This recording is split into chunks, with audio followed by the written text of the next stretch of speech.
name is Kendall Rawls, and I am Director of Development with the Rawls Group, Business Succession Planners.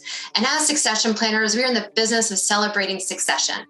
Whatever your vision is for your business, it is dependent upon your business's ability to survive and thrive through transition, which is fundamentally the definition of succession planning.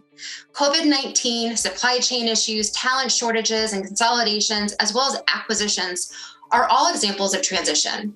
So essentially, any change to your norm represents a transition, which brings us to growth. Because growth takes a strategy and creates changes to your norm. So how do you grow your business even when things like consolidation, COVID, and talent shortages seem to create challenges? When we lean into change, we are presented opportunities that might otherwise look like obstacles. Welcome to the Rawls Group Succession Palooza. In this episode, we are celebrating what we are seeing currently in multiples, sector trends, and future expectations as we continue to navigate COVID and the increase of consolidation across industries. Listen to this discussion with Dan Gavin with Bernstein Private Wealth Management, Michael Rosendahl with PCE Investment Banking, and our very own succession planner, Lloyd Rawls, to hear how to turn obstacles into opportunities. Here we go. How would you describe the M&A market today? What do valuations look like? And maybe is there anything you can share with us on what you might see for 2022? Sure. So right now it's probably been as busy as has ever been since I've been working in M&A. Everybody is working to try to close a deal this year because they don't want to take a chance of taxes going up next year and impacting what their net proceeds would be. As a result, there are a lot of companies that are in the market, but there are also a lot of buyers. And for the companies that have really performed well or bounced back through COVID, the multiples are very strong. That varies by industry, what the multiples might be, but you're getting a premium today. What do we expect for 2022?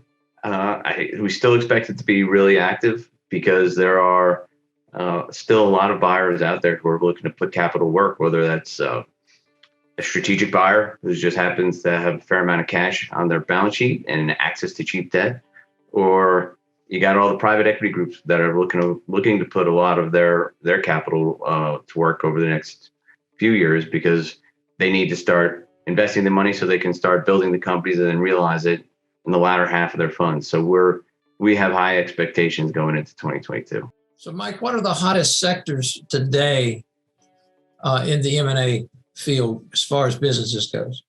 Sure. Well, you see a lot of I would say the traditional ones, like tech and healthcare, what's going on in the world. It's those segments are still incredibly busy and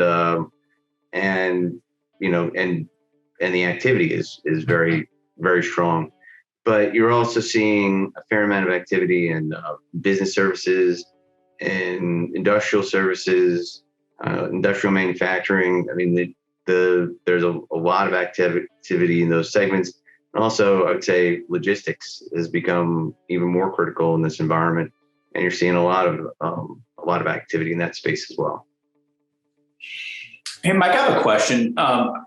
Having been in this business a long time, how are you seeing businesses adapt to the whole pandemic and travel and work from home? Have you seen some closely held businesses adapt pretty well and some not very well?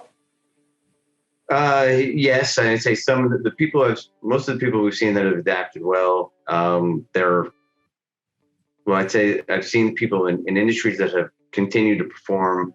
It was much easier for them to adapt about how they were going to operate throughout this period. But for the companies that were in segments that were hit particularly hard, you've seen them, the ones that have performed well, the ones who reacted quickly and unfortunately had to look at how do they cut costs pretty quickly to salvage the business. You saw that in the beginning of the pandemic.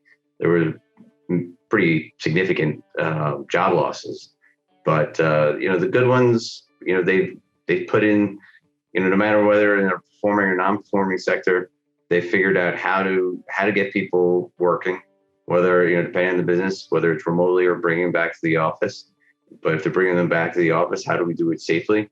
And those kinds of companies that have reacted well during this period, you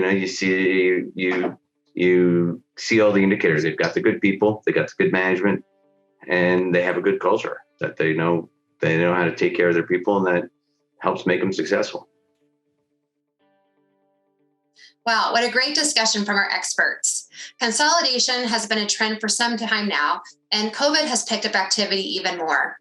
Having a pulse on M&A activity and how industries or sectors are impacted are critical to maximizing opportunities towards fulfilling your vision. Want to take action but not sure where to start? Contact either Dan, Michael, or Lloyd at the email addresses listed on the screen. And leverage our succession readiness survey. A 7-minute investment in time will put you in an informed position of opportunities many business owners overlook, impacting business value, growth, lifestyle, and ultimately achieving your vision. In our next episode of the Succession Palooza, we will discuss what you need to know before and after acquiring a new business. Continue listening to the series now or come back for more. Each topic featured may want you to learn something new.